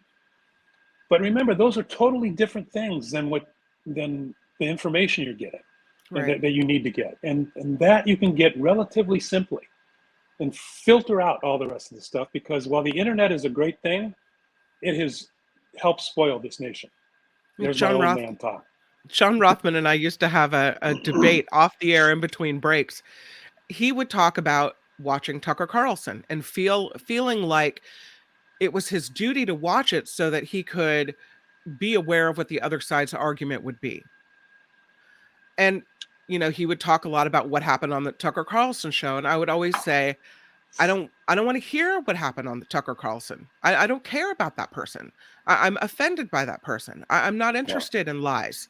But I do think that he has a point in that there is something to being able to know your opponent's argument, to anticipate what they're going to say next. That it helps you in your thought process as well. But I just can't do it. There are times where I gotta turn the channel. It gets me too angry when my blood pressure goes too high. It just because it needs it needs an hour-long fact checker is what it needs. That's the problem. Is that there's so much. It's like listening to a Donald Trump speech. There's so much wrong in it that you don't know where to go first. No, you might as well just throw the whole thing away. Right. My philosophy is to ignore it. So. Agree, Jim Avila, agree. I just did this story, and I don't know if you heard it because you were kind of changing computers, but there is a new push, especially by Senator Ted Cruz, to reinstate all the military service members who were fired for refusing to take the COVID vaccine. It's not mandated anymore, apparently, but nothing has been done to kind of rectify the situation for all the people who refused to take it and were let go because of that. Do you think we need to go back and redo and rethink? I think so much has changed with COVID that and how we deal with it. My my opinion would be, if they're willing to take the vaccine, then let them back in. Yeah. But if they're not, and it's going to cause that they're in close quarters, those guys, and they're in. But it's still not mandated. There. It's not mandated anymore. I understand. And it's just, and I'm not sure that's a great idea either. Right. Mm-hmm. It's not mandated in restaurants here either inside, but and not in bars. And I was my son is a bartender, so I was in a bar the other day to say hello to my son, and I was uncomfortable. There were people who were standing close to me, and I kind of wanted to say, move over. It's not, it's not over. And, maybe I'm too careful because I have, I'm older and I have issues. Mm-hmm. But, I think that, no, I do not think that it should be let in. I don't even think that the Army should have, or the military should have removed the mandate, especially in indoors at least. Mm-hmm. These, they're going to have an outbreak and it's going to be bad.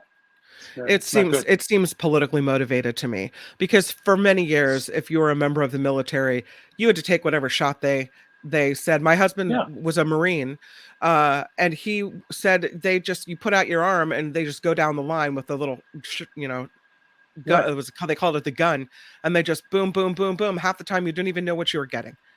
But yeah, you why had is to. it any different than the flu shot? I mean, Right. Yeah. I don't understand why that is any different. Look, anything Ted Cruz says is going to be political and you know, it's he's not to be taken seriously, and I guess it's Texas. That's why he keeps getting reelected, but I don't get it. So when we come back, I want to talk about Julian Sands. I don't know if you've been following the story of this actor who's missing in the mountains of Southern California. And it's been going on for a while, the search for him. His brother is saying he feels it, that he's not with us anymore. So we'll update that story. Also, I wanted to update the story out of Oakland. We had a shooting, 7 people shot, 1 dead in Oakland, and we'll tell you a little bit more about what we know on that story as well. Before we get to that, though, I do have a little bit more news, so I would like to give you one last newscast on this particular edition of the Mark Thompson Show. No news music? All right, I'll make my own. It's okay. It's, there's the news music. I've been battling with the news music since last hour. I noticed that. You know what?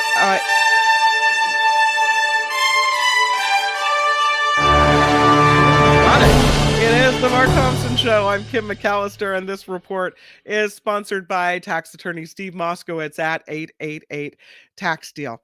Shasta County Board of Supervisors, Jim Avila, voting to end their contract with Dominion Voting Systems because some voters say they just don't trust those machines at all. The supervisors reached a split vote during yesterday's meeting. The decision was made after a long debate about these machines from the public and Supervisor Patrick Jones, who led the effort to end the contract with Dominion. Now, we are seeing this more and more. Dominion voting still in the news there. We have more tech layoffs in the works. Intel reporting that they are planning to lay off 544 employees in California. The layoffs include 176 at the Folsom location, 200 at the Mission campus in Santa Clara. Intel says these layoffs are part of a right sizing to cut $3 billion in 2023, as much as $10 billion being cut by 2025. The layoffs, of course, part of a big wave of tech layoffs happening in recent months. This week alone, Google cloud parent Alphabet said it plans to lay off more than 12,000 people. Microsoft says it plans to lay off 10,000 workers. And we know in San Francisco, we're hearing they did it much like a radio layoff at Google. 1 minute you work there, the next minute. I don't know what the hell they do it for. The next minute your email's cut off. You never have a chance to say goodbye, and that's it. We know how that feels. Most San Francisco restaurateurs who got outdoor dining parklets, well, they are wanting to keep them. They're holding on to them for the rest of the year, at least. Nearly 80% of last year's permit holders are renewing their parklets. They now, though, have to pay $2,000 per public parking space, and they are limited to no more than 2 parking spots per parklet. The outdoor spaces are also available to retail and nonprofit mom and pop shops as well. So only 2 parking spots should be taken up. $2,000 per parking spot, so $4,000 a year for a parklet. That seems worth it for all the extra seating and space and outside area. So it looks like parklets are here to stay. And this report sponsored by tax attorney Steve Moskowitz. For more than 30 years, Steve has put his tax knowledge to work for individuals and businesses alike. If you need help with your taxes, Steve Moskowitz is where it's at, 888 Tax Deal or MoskowitzLLP.com. I'm Kim McAllister on The Mark Thompson Show.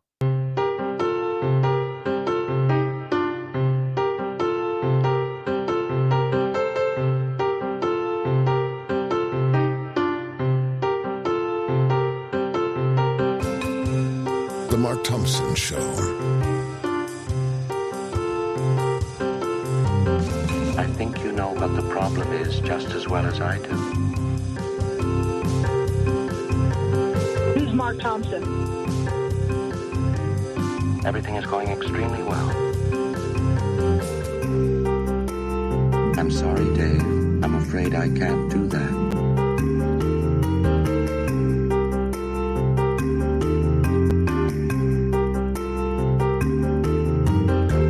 apologize to every preacher and pastor.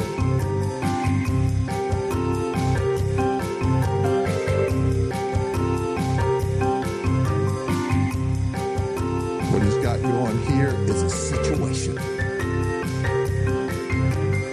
We have processes and protocols and standards. No, no, no. 60% of the time, it works every time.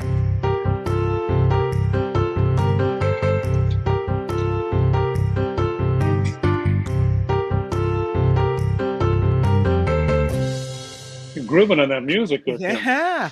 Thank you for being here on the Mark Thompson Show. That is Jim Avila to my left, right, depending on your screen. I don't know. Thank you for being the co-host of the Big Mark Thompson Show today. Of course, Mark is in Washington, D.C. visiting his parents. So I think he's going to pop in tomorrow from D.C. If not, I'll be back here and maybe I can wrangle you to come back as well. I don't know what you got going on, but I love having you on the show. Thank you for being here as well. If you're over in the chat, I see the great conversations happening today. I want to thank again tax attorney Steve Moskowitz for being a sponsor of the Mark Thompson Show. And I'd like to let you know that he doesn't just do your taxes. He does so much more than that. Business needs, if you're wondering what kind of insurance to offer, you've got human resources questions or trouble, he's got multiple departments. He can advise you in many different ways. So check in with Steve Moskowitz, 888-TAX-DEAL, MoskowitzLLP.com. Thank you for clicking the like button today on the Mark Thompson Show. We appreciate that. And if you are so inclined to donate to the cause, we would love to have that support as well. You can go to themarkthompsonshow.com. That's where you'll find the Patreon link and the link to PayPal. Or you can do the super chat here on YouTube. It is live, open for business, and we're very grateful for any support that we receive. Thank you. Jim Avila, I wanted to talk about Julian Sands. I've been following this case. I don't know if you have. He is an actor, and you might not know his name, but when I show his face, a lot of people will recognize him. He's been on a lot of different things. Well, he went hiking on Mount Baldy 12 days ago, 13 days maybe now, and he hasn't been seen since. They found his car, and they haven't found him. They say he's 65 years old, British. He disappeared on a hike in the Baldy Bowl area of the San Gabriel Mountains north of Los Angeles, January 13th. In the search for him, a second hiker has been located and rescued from the same mountain where Sands was hiking. The area apparently impacted by severe storms since Sands' disappearance, and that has really hurt the search efforts there. His brother now saying, Nick Sands, telling a UK publication, he says, "I know in my heart that he has gone." Sad situation. I mean, at 12, 13 days in, if he is a survivalist, I guess there's a chance, but the chance seems to be dwindling. There have been numerous ground and air search efforts. According to a press release from the San Bernardino County Sheriff Coroner Department, they say Mr. Sands has not been found. No evidence of his current location has been discovered. The other man that was found, 75-year-old hiker, his name is Jin Chung. He was spotted having some weather-related injuries, had a leg injury. He was taken to a hospital for treatment. They're continuing the search for Mr. Sands, but it just it doesn't look good at this time. I think you're muted. I can't hear you. Well, yep, I hear you now. Nope, you muted again. Oh, there it goes. Okay, there you go. Sorry. Okay. You know, the weather down here, of course, like you've had, the weather's just been terrible. The snow's deep. I can't imagine being stuck up there in regular good clothes. You know, it's grim. He's been there so long, and it's been such a terrible time. So, I can just I feel for him, but I think his brother may be right, unfortunately. Yeah, you know? It's really sad. Yeah. Another story I wanted to throw your way. This is I don't know why I'm surprised that it seems like we want to keep the poor poor. You know, we don't want to give anyone a hand up or take a class of people, if you want to classify people, and say, you know what, here's a helping hand. Here's a way that you can better live. So we have this law in California that was trying to increase wages and improve working conditions for fast food workers, right? It's being set aside for now. Why? Well, because the fast food restaurant industry has spent a gazillion bajillion dollars to get this law overturned and get it onto next year's ballot. So here's what's happening. It's a referendum to overturn Assembly Bill 257, and they have now gathered sufficient voter signatures, according to the California Secretary of State, who certified that yesterday. The groups of businesses backing the effort, called Save Local Restaurants, had until December 5th to submit 623,000 California voter signatures. Apparently, they turned in more than 1 million. And more than 700,000 of them appear to be valid. They want to take this law known as the Fast Recovery Act that was approved last year by the legislature, which would have allowed a council. They would have created a council of workers from fast food and other people to set wages, minimum wages for fast food, to talk about working conditions. Well, this Save Local Restaurants, mostly comprised of national fast food chains, doesn't want that. And so they're trying to get this law overturned. They don't want a mandate set on wages and workplace standards. Fast food corporations, businesses, trade groups, including In-N-Out, Chipotle, Chick-fil-A, McDonald's, Starbucks, and the National Restaurant Association have donated millions to support this referendum effort. Why don't they want their workers to be paid a decent wage? Why don't they want their workers to work in safe working conditions? What is it about this that is upsetting? Well, you know, your initial question was valid. You know, income inequality in this country is at the root of many, many problems, including the homeless problem, which is out there. How do you live on $22 an hour, even if it gets raised to $22 an hour? You know, here's the big difference. So when I was a young person and bought my first house in San Jose, California, for $49,000 in 1978, something like that, 7. You could afford it. You know, I saved $10,000 and put a down payment down. My children have no chance of doing that. No. As I said, one of my sons is a bartender. My daughter works as a real estate manager, office manager. My other son is a documentarian for ABC News. None of them make enough money to buy a house in Los Angeles, certainly not. No. So, you know, it's a fact of life that income inequality now. You have these huge rich millionaires who make all this money and pay no taxes, and the Republican Party, which protects them. And you have bills like this, which try to raise it to, I mean, perhaps $22 an hour in Los Angeles may get you a 1-bedroom apartment in a not very nice area. No. It's pretty and tough. How do you raise a family in a 1-bedroom apartment in a not very nice area? You have to move somewhere else. And so then you have people moving to pick a city far away and trying to commute to these jobs that will pay more than they can make in, say, Bakersfield or wherever. Right. And so then we have another problem on our hands. And they don't, you know, if you decide to move to Idaho, well, they're not paying any money either. Their cost of living is higher. I mean, is the same. And it used to be, you know,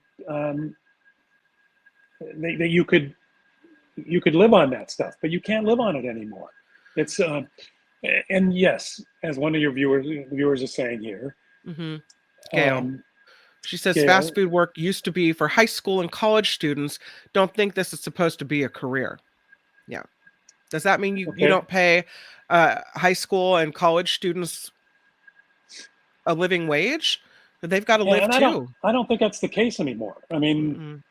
you know, the jobs that you're talking about that used to be there for middle class, factory working jobs, manufacturing jobs, you know, they're not there anymore.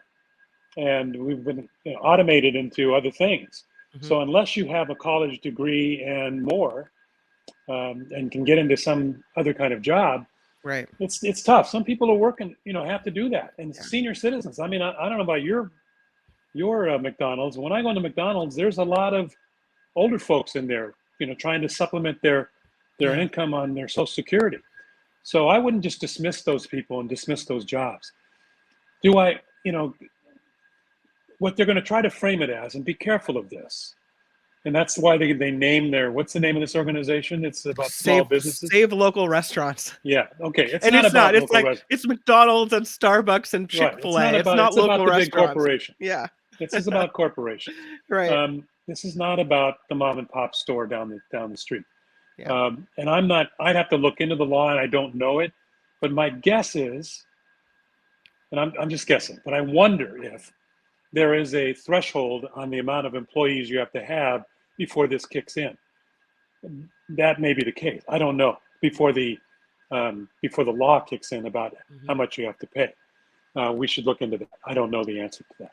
Yeah. But I think it's written, the referendum that they're trying to get on the ballot is written to protect McDonald's, not to protect anybody else.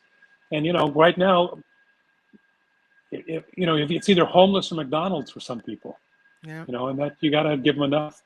You know, I'm sorry that people are against paying a living wage. Sorry about that. So my kids make fun of me and roll their eyes, say, "Mom, why do you have to talk to everybody? Why do you have to talk to strangers?" I say that because I talked to the guy at Wendy's, the local fast food restaurant that I stop at often because I like their unsweetened iced tea. And it's like a treat for myself after the show. I'll stop at Wendy's, I'll get my iced tea, and then I go pick the kids up from school. And she's like, "Mom, they know you." I'm like, "Yes, because I get my iced tea there all the time." And one guy who I chit chat with at the window, you know, not holding up the line or anything, but just in the in the passing of getting my drink, he's an older fellow, works at Wendy's, and then takes a bus to a different city nearby where he has a job as a cashier at a gas station. He is not able to buy a house here. He and his family live in a little apartment next to a school they thought was good to send their kids to. But here's a guy working 2 of these jobs, shuffling himself back and forth by bus to all these cities, working most of the day and not being able to spend time with his kids or family when they get out of school, because now he's got to go to the gas station and help people out there. I mean, I don't feel like there's a problem with people working hard. But I do feel that we have a problem when people are taking 2, 3 jobs just to live in an apartment, and their family life is suffering, and they feel like all they ever do is work, work, work. Now, could you make the argument that it's his fault, as Gail mentioned, for not trying to better yourself, not going to college, not whatever? For some people, maybe English is their second language. Maybe it's expensive, the prospect of college to go. Maybe, you know, this guy's barely able to afford an apartment next to a school where he thinks his kids should, you know, would have a good education. Now you try to add education into it for himself. There's no way he's going to be able to keep him and his family in this apartment. So I don't know that you can make the argument that these are just stepping stone jobs, because for a lot of people, this is it. Yeah. You got to have a heart. You got to be kind. And I don't understand why, you know, it's beyond me why people aren't in that way. I think that, you know, and not only that, this as a practical matter, there's a danger to this. There's a danger to income inequality. You know, there are those who believe, in a very cynical way, that you throw this money to the poor just to keep them down, just to keep them enough that they're not so angry that there's a revolution. And we've seen that in other places. And, you know, as the middle class disappears, and it becomes just very rich and very poor. The very poor are going to outnumber the very rich, and that is a dangerous situation for the very rich and for this country. And you have to provide medical care and the kind of safety net for people that they don't have to live on the street. It's going to be, down here in Los Angeles, they just passed a new, fortunately, the eviction stuff was supposed to end in February, and that you're going to be able to start evicting people. That was going to multiply the homeless situation like crazy. Right. So again, they've extended the eviction moratorium. Does that hurt some people who own their own, who have bought individual single-family homes and are renting them out? Sure. It does, and I feel bad for them. But on the other hand, if you don't do that, the number of homeless in Los Angeles is just going to triple, and it's going to be these are people who haven't had to pay rent for a couple of years, and now they're going to be out. If the number of homeless in San Francisco or the Bay Area is the same as Los Angeles, I think the numbers probably rival each other, but it's a massive problem. You can't go anywhere without seeing someone's tent set up somewhere. And I thought there was, I was looking at a post that someone had made for donations to a local organization to help people that are living on the street. And they asked for tents. And I thought, that's not what we need. We don't need people to be putting up more tents. We need people to get into these shelters. Why would you want me to give them a tent to live in the elements? Go to the local homeless shelter. Let's get you some real help. Or some little house. They're starting to build these little houses down here. Tiny houses, yeah. Tiny houses that, that seems to be a good idea. And they've declared a state of emergency. There was the huge homelessness was the huge issue in the mayor's race here, and Karen Bass won, and over Rick Caruso, who was a big real estate developer, but who recognized that homelessness was an issue and made it his big issue, and promised to build huge amounts, and it kind of forced Karen Bass into that action mode, and she's declared an emergency, and she was very much in favor of this extending the moratorium on evictions. So it's going to be interesting to see whether or not this huge amount of money she's promised to build these tiny houses, if it has an effect. There's a small amount of people who don't want to go anywhere. They want to live on the street. Yeah. But I am not convinced that most people want to live on the street. I think if we give them the opportunity, they're going to want to live there. And I'm hoping that it really works. If you look at the way during the pandemic that the number of homeless people living on the street increased, then you have to think that a lot of people that are newly homeless within the last, year or 2 years are not used to being homeless. They don't want to be homeless. We're not talking about people that have mental illness or struggle with addiction or, don't want to be helped because they want to keep drinking or keep doing drugs. And they thank you very much. I'm exactly where I want to be. These are people that they know what it's like to have shelter, and they know what it's like to have, a roof over their head, and they would love to have that back.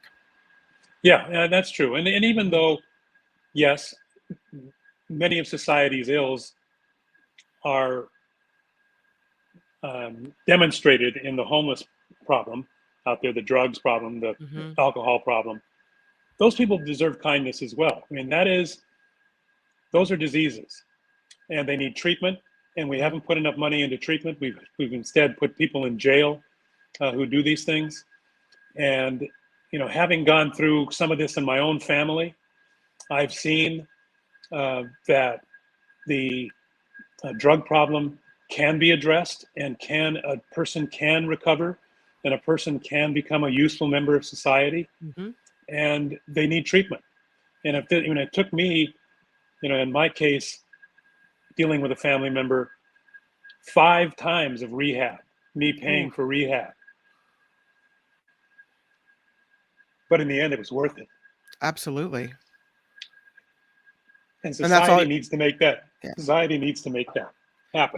That's all you can hope for, is that at the end of the process, that person is healed and can lead a normal life and becomes a productive part of society again. These folks, not all of them, but many of them, will accept the help for drugs and for alcohol. And I think in Los Angeles, at least, and I'm hoping in San Francisco, I don't know the case as well there, that in Karen Bass's program, which she has outlined, there is more social work and more help and more construction of the mental health facilities that the Reagan administration here in California got rid of many years ago. And you know, it's a big issue, but in for many good reasons, they were being abused in those places. So I'm hoping that the money will be sent there as well. So it's, yes, there are people who don't deserve to be there, period.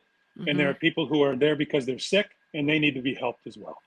I wasn't going to ask you about this, but since we're just on the topic, you know, we have the idea, and it's not into place yet because some legal hurdles have to be jumped through, of Governor Gavin Newsom's care court, where you take people that are refusing help, that maybe are mentally incapacitated or what have you, or addicted, and you force them into help because they are not able to really make those decisions for themselves.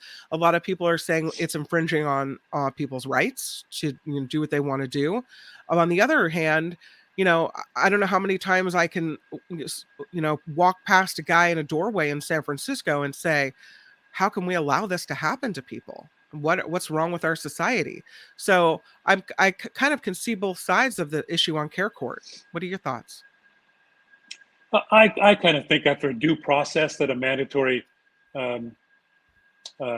treatment is valuable, and it's better than jail, because a lot of these guys are just going to end up in jail if they stay on the street and they're using dope on the street. So, you know, I'm for it. Even though, you know, most of my politics is very progressive, and I know that some progressives are against it. You just surprised me a little bit. I was thinking you were going to be not a care court person.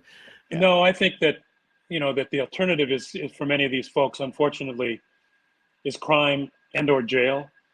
And, you know, I think that if there's a due process to it, where you're taken in and there's a court that hears their case and finds that they have an issue and they need to go, you know, I would support that. Out of that. So that's my thought. Hey, can I change the subject just one moment? Oh, sure. Yeah. Before we go. Yeah. Because you mentioned it a little bit just by saying the station that isn't no longer or something like that you referred to. Station X? Are we talking Station about KGO? X. There you go. Station X. And Mark has been reluctant. Oh, yeah. Yes. Mark has been reluctant, even at the beginning of these shows, to really go off on them. Oh, But having been, and since I'm not, you know, I have nothing invested here. Yeah. But having grown up in San Francisco many years and being very involved in radio, working at KCBS, KGO was the mighty opposition. Yep. You know, we would, you know, with Ron Owens and, you know, the morning guy, the morning team that did the morning news block. I was the morning editor on KCBS, and we had them on all the time. This was a tradition, and then to carry it through, you know, all the way through, this station was a landmark, a thing of San Francisco that is a tragedy. That these stations are amazing. KCBS, for example, if you go into the Sheraton Palace Hotel, which is now what? It's just the Palace, right? Yeah. The Palace Hotel. And you go into their lobby. I was there maybe a couple years ago because this is where KCBS originated, and that's where they were. They have a plaque on the wall which says KCBS, the all news station. This is where it started. Yep. Why isn't KGO thought of like that? Why is there not a landmark for what we grew up with and what we in the journalism business found so important? And for them to shut it off like they did with such disrespect to you and to Mark and everybody else on that station and to their viewers, their listeners, what disrespect is that? It should not go quietly in the night, in my opinion. And to replace it with online betting, which is a travesty and is, you know, if you watch the NFL now, you can't even watch a football game without being inundated with enticements to become a gambler. It's terrible. One could argue it doesn't serve the public as we need to do on the airwaves. I will say that like you, I grew up in the Bay Area. Did you grow up in the Bay Area? Is that where you're from? I grew up between Los Angeles and San Francisco. I many years and I went to South City High. So with me, it was Petaluma and Santa Cruz area. My parents are divorced, so I kind of shuffled between. But I will say that I grew up listening to KGO. And it was my dream as a girl to work there. And I managed to do it. I started in radio in Sacramento and very quickly wound up working for my station. And like you, we were talking about earlier, working your way up.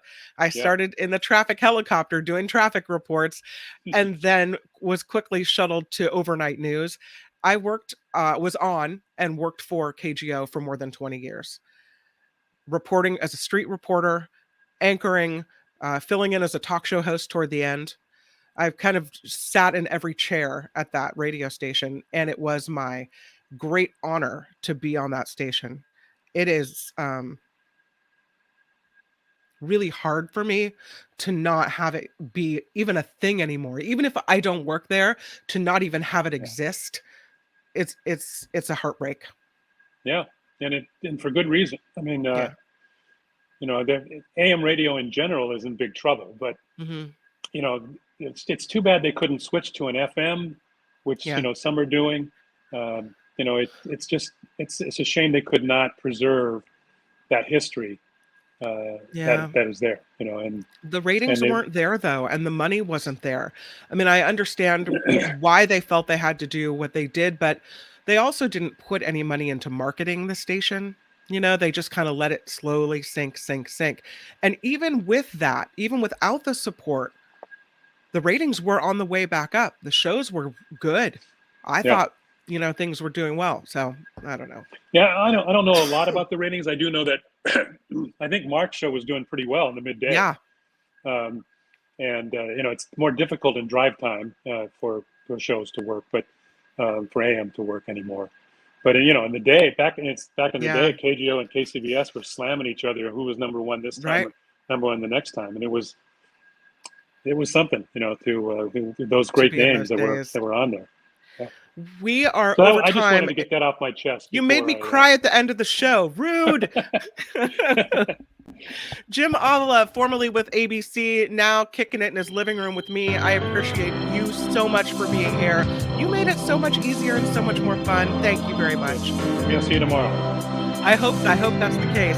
Thanks everyone for being here in the chat. We appreciate you. Appreciate you for supporting the show, however you do it, whether it's clicking the like, whether it's donating financially, what have you. Thank you for supporting the Mark Thompson Show and for being with us. And as Mark Thompson says, bye-bye.